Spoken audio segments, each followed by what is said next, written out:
შემოგვიერთდა სიონის საპატრიარქო ტაძრის მღვდელმსახური დეკანოზი გიორგი სანამაშვილი. მამა გიორგი, დაგლოცეთ. ღმერთთან დაგლოცოთ, ღმერთმა ჩვენი ერი დალოცოს, მთელი ქვეყანა დალოცოს უფალმა. მძიმე დღეები გვაქვს, ძალიან ისეთი დასაფიქრებელი არის, სამწუხარო დღეები, რაც მისი უწმინდესობის გარდაცვალებასთან არის დაკავშირებული და ეს ამ ყველაფერს მთელი ერი განიცდის და სასიხარულო აი ამ მწუხარებაში ის არისო, სწორედ ერის ერთსულოვნებას ვხედავთ და ეს გვიხარია.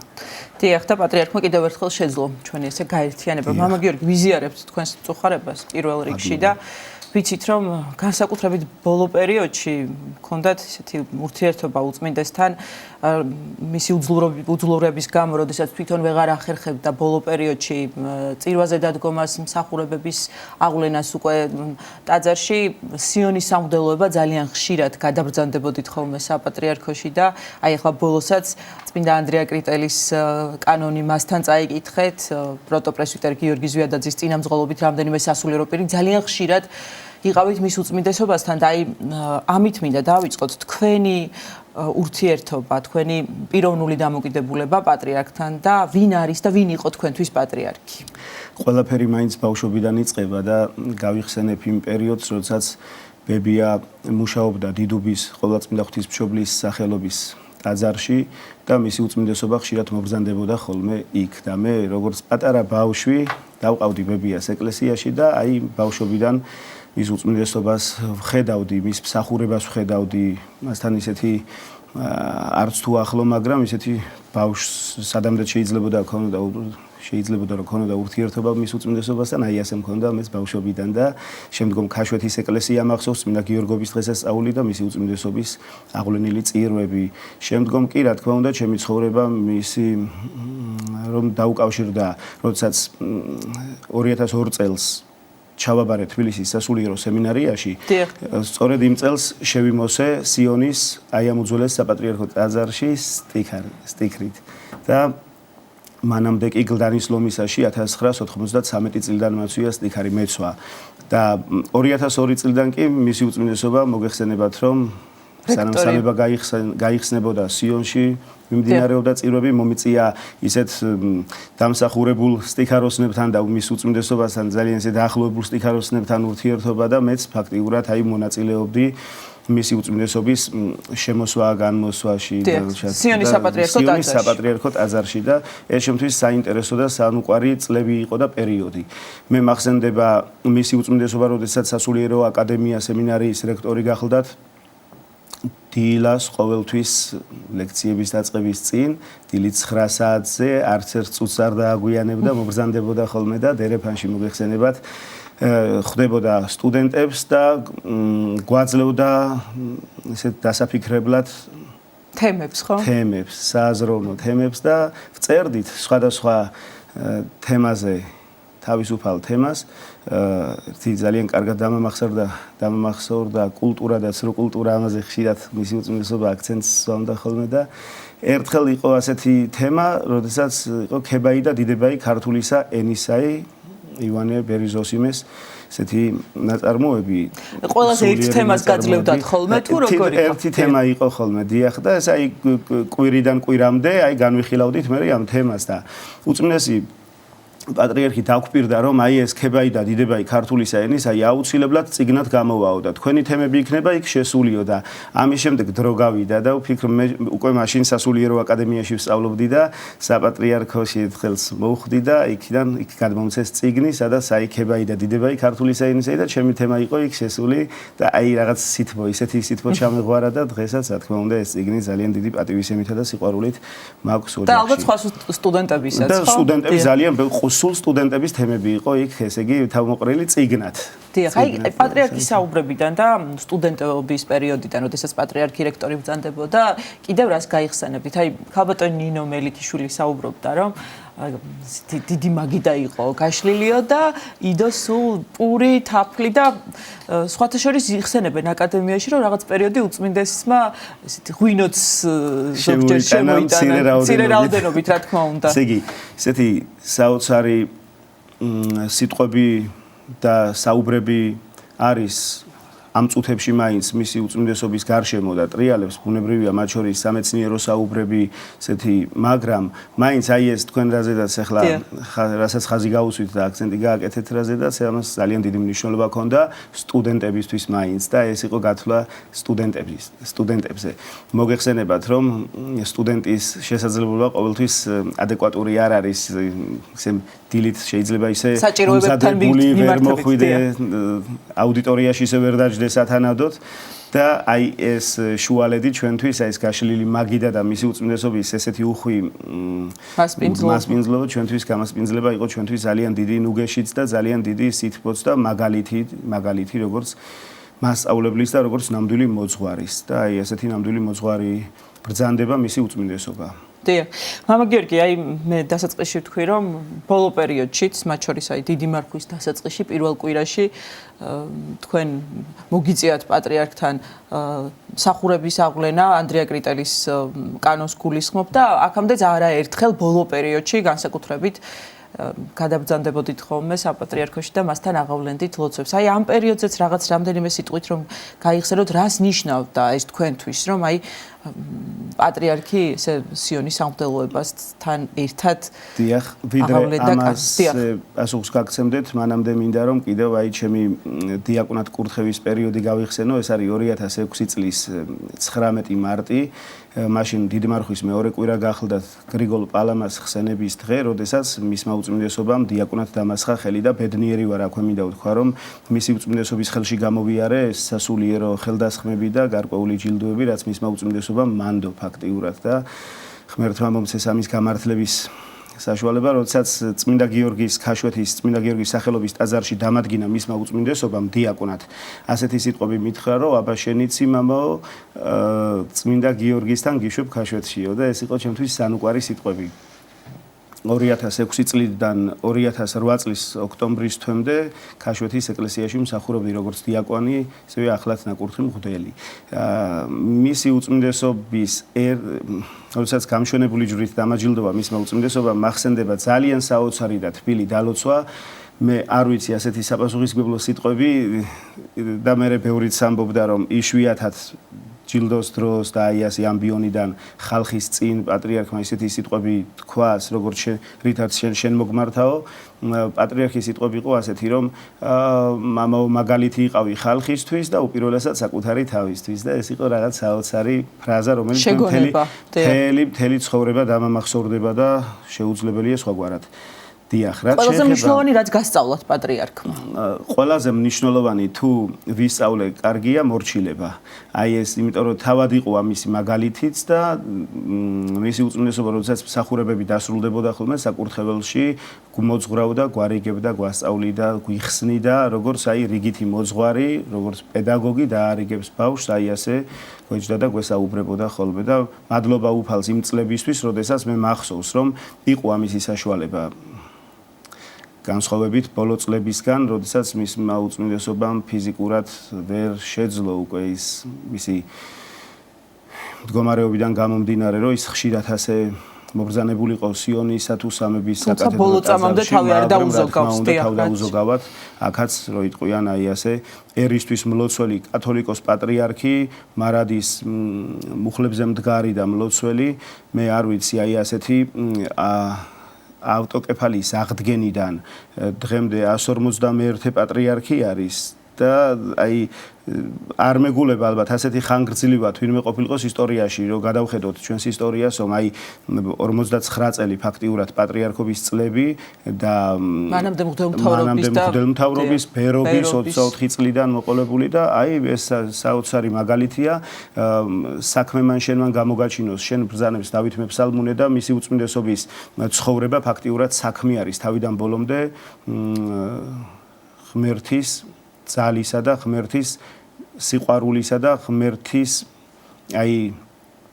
რომ ის არის ღმერთისგან მოვლენილი მწყემს მთავარი საქართველოზე. დიახ.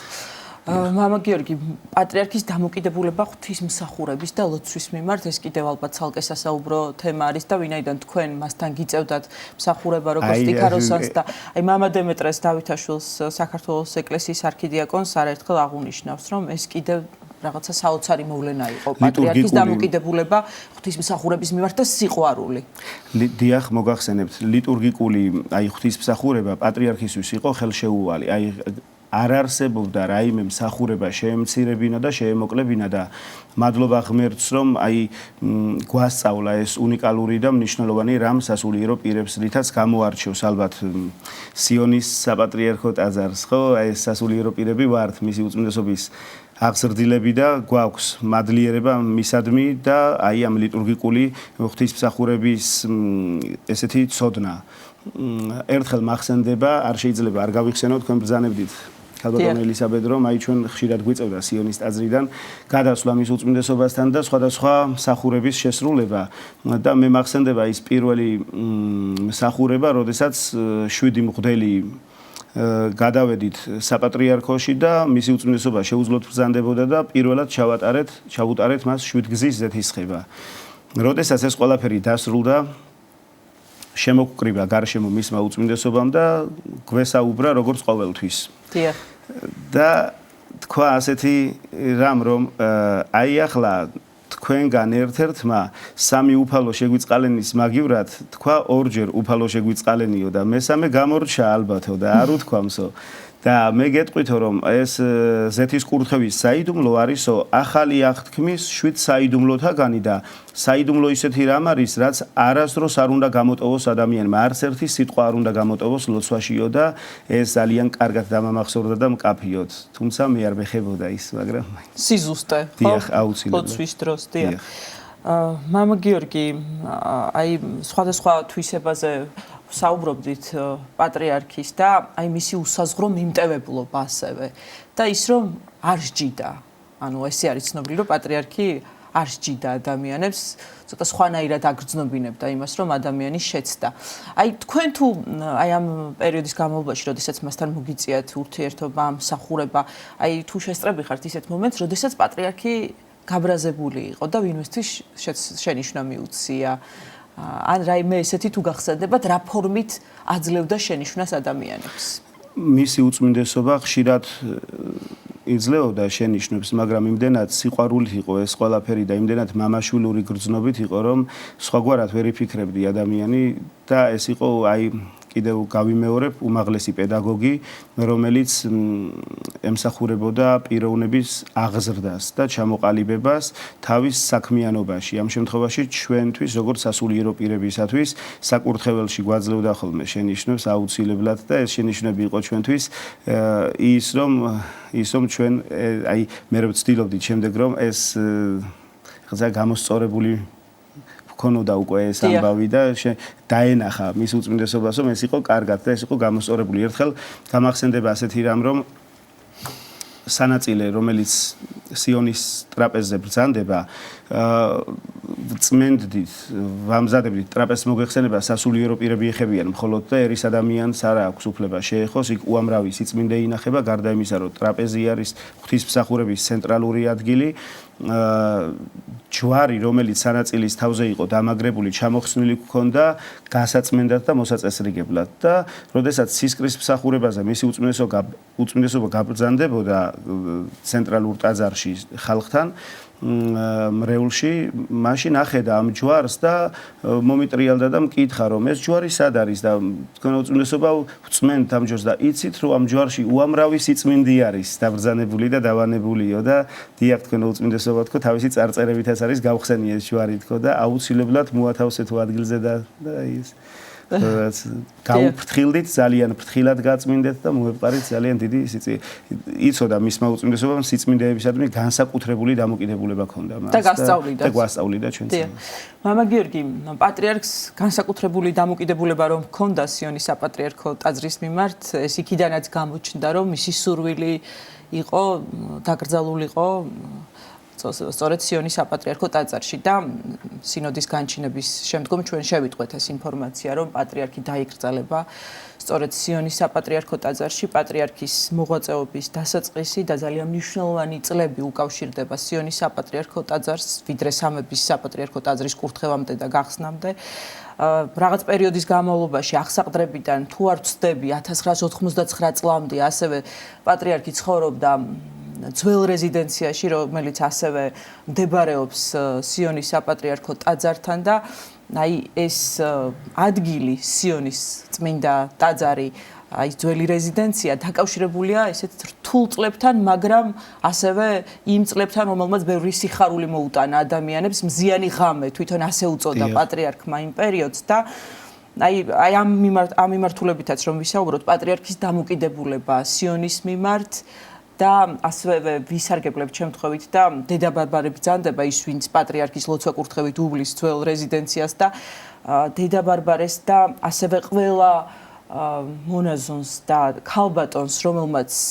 თავისი ცხოვრება გადადო, პირადი ცხოვრება და მიუძღვნა ეკლესიას და პატრიარქის მსახურებას და ერთგულად ემსახურა და თავგანწირვით განსაკუთრებულად მიუსამძიმრებთ აი ამ ძალიან დიდ ტკივილს და ასეთნი ბევრი არიან, მათ ძალიან დიდი ერთგულება გამოიჩინეს მენელსაცხებლე დედების მსგავსად და აი ამიტომ ვისარგებლებ შემთხვევით და მათაც მიუსამძიმრებთ. დიახ, მოგახსენებთ,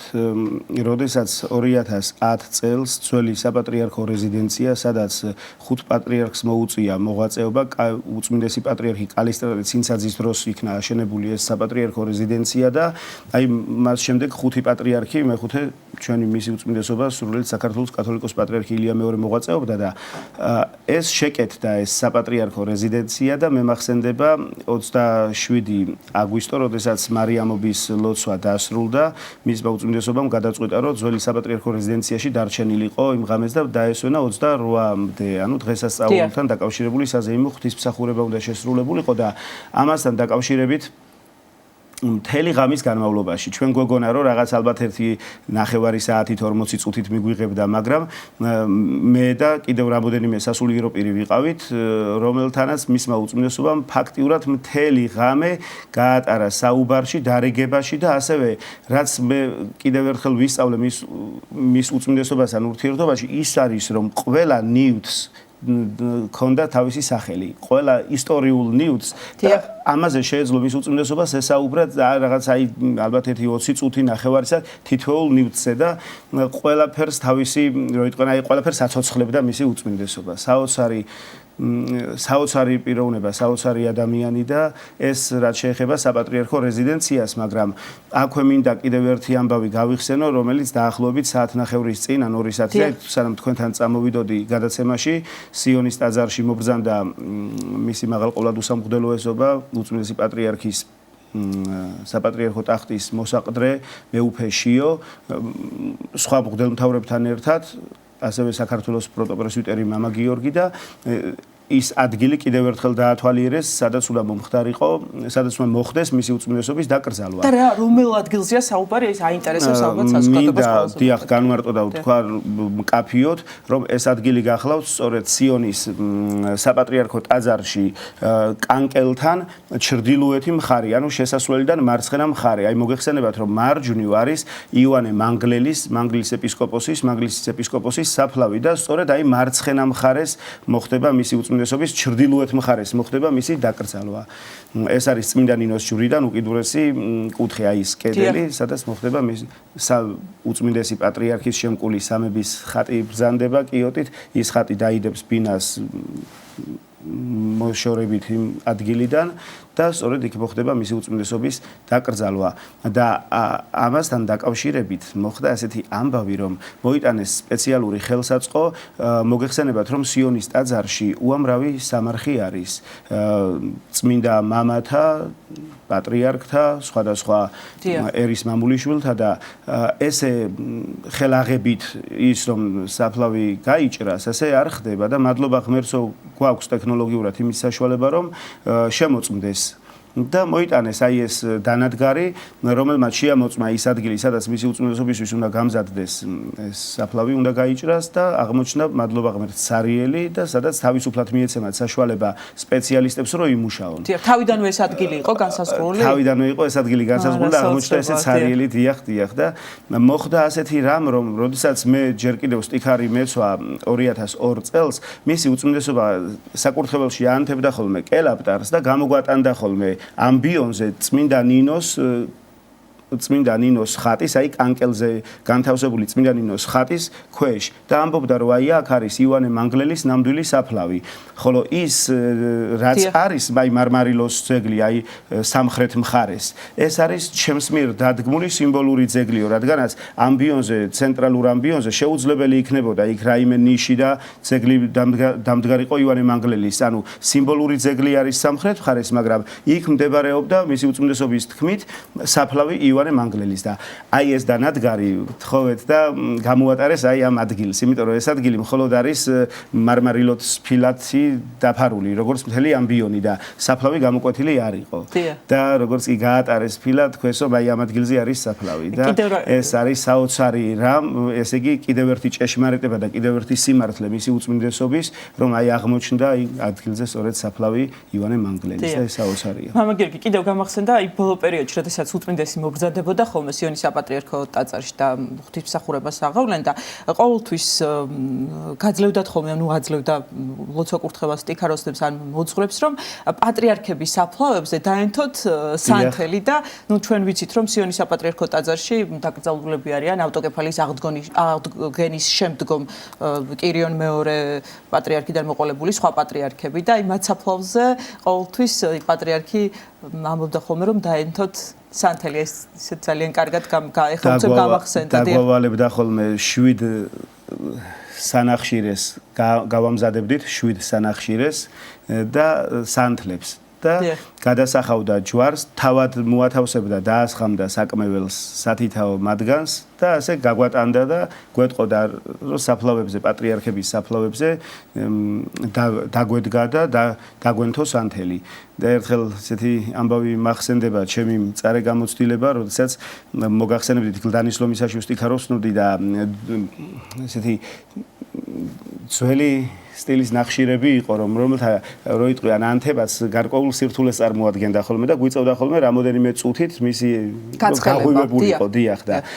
მის უწმინდესობასთან როდესაც მოვხდი და სტიქარი ჩავიცვი, აქ იყო ისეთი საკმელი, რომელიც სწრაფად აალებადი იყო ნახშირი და ძალიან სწრაფად აალდებოდა და არ გამოვიყენე სპეციალური ხელსაწყო იმის გასაცხელებლად, ვიფიქრე რომ რაღაც რამოდენიმე წუთი და ეს საჩვენებელი წერათით იქონდა, ესე იგი რაღაც სასაოსი და უწმინდესმა არაუშავს გაგივლის და შენთვის გაკვეთილი იქნება მითხრა. დიახ და მამა გიორგი ჩვენი უკაცრავად და რაც შეეხება აი ამ ბრძანებდით ხო საფლავებს, აი დიახ დაკრძალულები არიან სიონში ავტოკეფალიის აღდგენის შემდგომ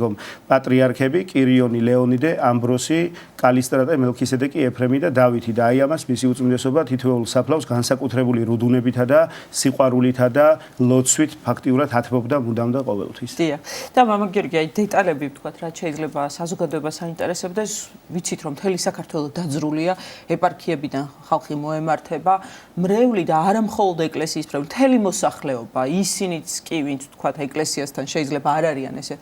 დაახლოებული ადამიანები და ეკლესიის წევრებადაც არ თვლიან თავის თავს, ღრმა მწუხარებას გამოხატავენ და მათ აქვთ სურვილი დაემშვიდობონ ჩვენს სულიერ წინამძღოლს და ძალიან ბევრი ხალხი იქნება კვირას ეს წინასწარ გვაქვს ამის მოლოდინი. როდის თუ არის უკვე ცნობილი, რომ როდის გადმოაბრძანებენ მის უწმინდესობას სამებიდან სიონის საკათედრო ტაძარში, წესის აგება სამებაში მოხდება, სიონში მოხდება, თუ აი ამ დეტალებთან დაკავშირებით რა შეგიძლიათ რომ გითხრათ? აქამდე როგორც ცნობილი არის, კვირას გაიმართება წირვა სამების საკათედრო ტაძარში, რომელიც დაიწყება 10 საათზე, ხოლო წირვის დასასრულს კი იქ დაესწრებიან წირვას, რა თქმა უნდა, მღვდელმთავრები, ჩამოდიან სხვადასხვა მსოფლიო ეკლესიებიდან პატრიარქებიც და შედგება ეს წირვა და წირვის შემდგომ მოხდება მისი უწმინდესობის წესის აგების მსახურება. ხოლო აი წესის აგების დასრულების შემდგომ კი სიონში გადმოვასვენებთ მის უწმინდესობას, რომელიც დაიკრძალება სიონში. დიდი მადლობა, მამა გიორგი, აი ამ რთულ დღეებში ჩვენთან მობრძანებისთვის. შევახსენებთ მაყურებელს, გადაცემის სტუმარი იყო სიონის საპატრიარქო ტაძრის მღვდელმსახური დეკანოზი გიორგი სანამაშვილი.